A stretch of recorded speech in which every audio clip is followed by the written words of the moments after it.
Hi friends, പുതിയൊരു വീഡിയോയിലേക്ക് എല്ലാവർക്കും സ്വാഗതം. അപ്പോൾ ഇന്ന് നമുക്ക് നല്ല ടേസ്റ്റി ആയിട്ടുള്ളൊരു കാരമൽ സേമിയ പായസം എങ്ങനെയാണ് തയ്യാറാക്കുന്നതെന്ന് നോക്കാം.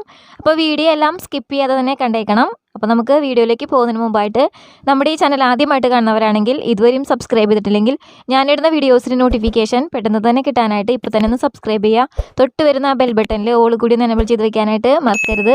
അപ്പോൾ നമുക്കിത് എങ്ങനെയാണ് തയ്യാറാക്കുന്നതെന്ന് നോക്കാം. അപ്പോൾ നമ്മുടെ പായസം തയ്യാറാക്കിയെടുക്കാനായിട്ട് നമുക്ക് ആദ്യം തന്നെ സേമിയ ഒന്ന് വറുത്തെടുക്കണം. അപ്പോൾ അതിനായിട്ട് ഞാനിപ്പോൾ ഒരു കടായിലേക്ക് 2 ടീസ്പൂൺ അളവിൽ നെയ്യ് ഒഴിച്ചു കൊടുക്കുകയാണ്. നെയ്യിൽ നന്നായിട്ടൊന്ന് മെൽറ്റായിട്ട് വരട്ടെ. അപ്പോൾ ഞാനിപ്പോൾ വറുക്കാത്ത സേമിയാണ് എടുത്തിട്ടുള്ളത്. അപ്പോൾ വറുത്ത സേമിയ ആണെങ്കിൽ നിങ്ങൾക്ക് എളുപ്പത്തിൽ തന്നെ തയ്യാറാക്കിയെടുക്കാനായിട്ട് പറ്റും. ഞാനിപ്പോൾ ഇവിടെ എടുത്തിരിക്കുന്നത് 150 ഗ്രാം അളവിലാണ് സേമിയ എടുത്തിട്ടുള്ളത്. അത് നമുക്കിതിലേക്ക് ഇട്ട് കൊടുക്കാം.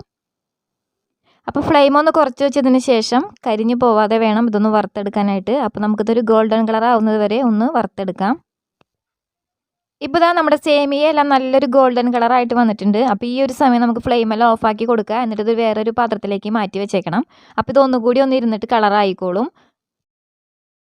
ഇനി നമുക്ക് പായസം തയ്യാറാക്കിയെടുക്കാനായിട്ട് ഞാനിപ്പോൾ ഇവിടെ 1 ലിറ്റർ പാലാണ് ഒഴിച്ചു കൊടുക്കുന്നത്. പാലൊഴിച്ച് കൊടുത്തിട്ട് അതിനോടൊപ്പം തന്നെ നമുക്കിതിലേക്ക് 250 ml മെഷറിംഗ് കപ്പിൽ ഞാനിപ്പോൾ 1 കപ്പ് വെള്ളം ചേർത്ത് കൊടുക്കുകയാണ്. അപ്പോൾ ഇനി ഈ പാല് നന്നായിട്ട് തന്നെ ഒന്ന് തിളച്ച് വരട്ടെ. ആ സമയം കൊണ്ട് നമുക്കിതിലേക്ക് ആവശ്യമായിട്ടുള്ള പഞ്ചസാര ഒന്ന് കാരമലൈസ് ചെയ്തെടുക്കണം.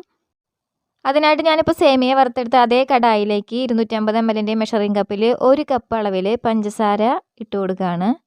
ഇപ്പോൾ നമ്മൾ പഞ്ചസാര ചേർത്ത് കൊടുത്തതിന് ശേഷം ഇപ്പോൾ ഇളക്കി കൊടുക്കേണ്ട ആവശ്യമൊന്നുമില്ല. അപ്പോൾ ഇത് ലോ ഫ്ലെയിമിൽ തന്നെ കിടന്നിട്ട് നന്നായിട്ട് തന്നെ ഒന്ന് മെൽറ്റായിട്ട് വരട്ടെ. ഇപ്പോൾ നമ്മുടെ പഞ്ചസാരയെല്ലാം ഏകദേശം മെൽറ്റായിട്ട് വരുന്നുണ്ട്. ഈ സമയം നമുക്കിതൊന്ന് ഇളക്കി കൊടുക്കാം. അപ്പോൾ ഇത് പെട്ടെന്ന് തന്നെ ആയി കിട്ടും. അതുകൊണ്ട് ലോ ഫ്ലെയിമിൽ തന്നെ വെച്ച് കൊടുത്തിട്ട് വേണം ഇത് മെൽറ്റ് ചെയ്തെടുക്കാനായിട്ട്. അപ്പോൾ നമ്മൾ കാരമലൈസ് ചെയ്തെടുക്കുന്ന സമയത്ത് പഞ്ചസാര കരിഞ്ഞു പോകരുത്. കരിഞ്ഞു പോയി കഴിഞ്ഞാൽ നമ്മുടെ പായസത്തിന് കൈപ്പരസം ഫീൽ ചെയ്യും. അതുകൊണ്ട് തന്നെ ലോ ഫ്ലെയിമിൽ തന്നെ വെച്ച് കൊടുത്തിട്ടൊന്ന് മെൽറ്റ് ചെയ്തെടുക്കുക. ഇപ്പോൾ ഇത് ഏകദേശം നന്നായിട്ട് തന്നെ മെൽറ്റായി വന്നിട്ടുണ്ട്. ഇനി ഇതിലേക്ക് നമുക്ക് 50 ഗ്രാം അളവിൽ ബട്ടർ ചേർത്ത് കൊടുക്കാം. ബട്ടർ ചേർത്ത് കൊടുത്തിട്ട് നന്നായിട്ട് തന്നെ ഒന്ന് ഇളക്കി കൊടുക്കണം. ബട്ടർ നന്നായിട്ട് തന്നെ ഒന്ന് മെൽറ്റായിട്ട് വരട്ടെ. അപ്പോൾ നമ്മൾ ഈ ബട്ടറും കൂടി ചേർത്ത് കൊടുത്തിട്ട് തയ്യാറാക്കുമ്പോൾ നമ്മുടെ സേമിയ പായസത്തിന് ഒരു പ്രത്യേക ടേസ്റ്റാണ്. ഇനി നിങ്ങൾക്ക് ബട്ടറിന് പകരം മിൽക്ക് മെയ്ഡ് ഉണ്ടെങ്കിൽ അത് ചേർത്ത് കൊടുത്താലും മതി. നമ്മുടെ സേമിയ പായസം നല്ല ടേസ്റ്റി ആയിരിക്കും. ഇപ്പോൾ ഇത് നന്നായിട്ട് തന്നെ മെൽറ്റായിട്ട് വന്നിട്ടുണ്ട്. ഇനി നമുക്കിതിലേക്ക് 1 കപ്പ് അളവിൽ വെള്ളം ചേർത്ത് കൊടുക്കാം. വെള്ളം ചേർത്ത് കൊടുത്തതിന് ശേഷം ഇത് നന്നായിട്ട് തന്നെ ഇളക്കിക്കൊണ്ടേയിരിക്കണം. ഇപ്പോൾ നമ്മൾ വെള്ളം ചേർത്തതിന് ശേഷം ഇത് ഒരുപാട് കട്ടയായ പോലെ നമുക്ക് തോന്നും.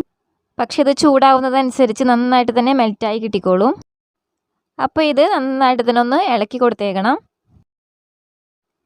ഇപ്പോൾ അത് നന്നായിട്ട് തന്നെ മെൽറ്റായി കിട്ടിയിട്ടുണ്ട്. അപ്പോൾ ഈ ഒരു രീതിയിലാവുന്ന സമയത്ത് നമുക്ക് ഫ്ലെയിമെല്ലാം ഓഫാക്കി കൊടുക്കാം.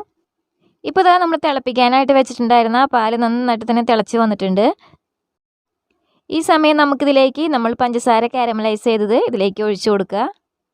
ഒഴിച്ചു കൊടുത്തതിന് ശേഷം ഇത് നന്നായിട്ട് തന്നെ ഒന്ന് ഇളക്കി യോജിപ്പിച്ചേക്കണം. ഇനി ഇതിലേക്ക് നമുക്ക് നമ്മൾ റോസ്റ്റ് ചെയ്ത് വെച്ചിട്ടുണ്ടായിരുന്ന സേമിയ ചേർത്ത് കൊടുക്കാം. സേമിയ ചേർത്ത് കൊടുത്തതിന് ശേഷം നന്നായിട്ട് തന്നെ ഒന്ന് കട്ട പിടിക്കാതെ മിക്സ് ചെയ്തെടുത്തേക്കണം. മിക്സ് ചെയ്തിട്ട് നമുക്ക് ഒരു മീഡിയം ഫ്ലെയിമിലിട്ടിട്ട് നന്നായിട്ട് തന്നെ ഒന്ന് വേവിച്ചെടുക്കാം. ഇപ്പോൾ നമ്മുടെ സേമിയ എല്ലാം ഏകദേശം ഒന്ന് വെന്ത് വന്നിട്ടുണ്ട്. ഇതിലേക്ക് നമുക്കിനി പഞ്ചസാര ചേർത്ത് കൊടുക്കാം. ഞാനിപ്പോൾ ഇവിടെ ഒരു 3 ടേബിൾ സ്പൂൺ അളവിൽ പഞ്ചസാര കൂടി ചേർത്ത് കൊടുക്കുകയാണ്. അപ്പോൾ മധുരമൊക്കെ നിങ്ങൾ നോക്കിയിട്ട് ആവശ്യത്തിനനുസരിച്ച് ചേർത്ത് കൊടുത്താൽ മതി.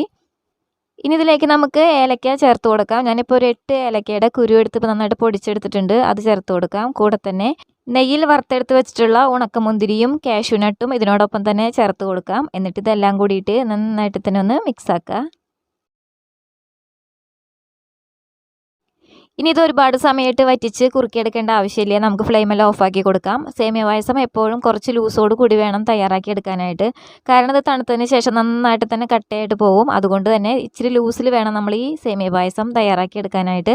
അപ്പോൾ നമ്മുടെ അടിപൊളി ടേസ്റ്റിലുള്ള കാരമൽ സേമിയ പായസം തയ്യാറായിട്ടുണ്ട്. അപ്പോൾ എല്ലാവരും ഇതുപോലെ ഒന്ന് ട്രൈ ചെയ്ത് നോക്കാനായിട്ട് മറക്കരുത്.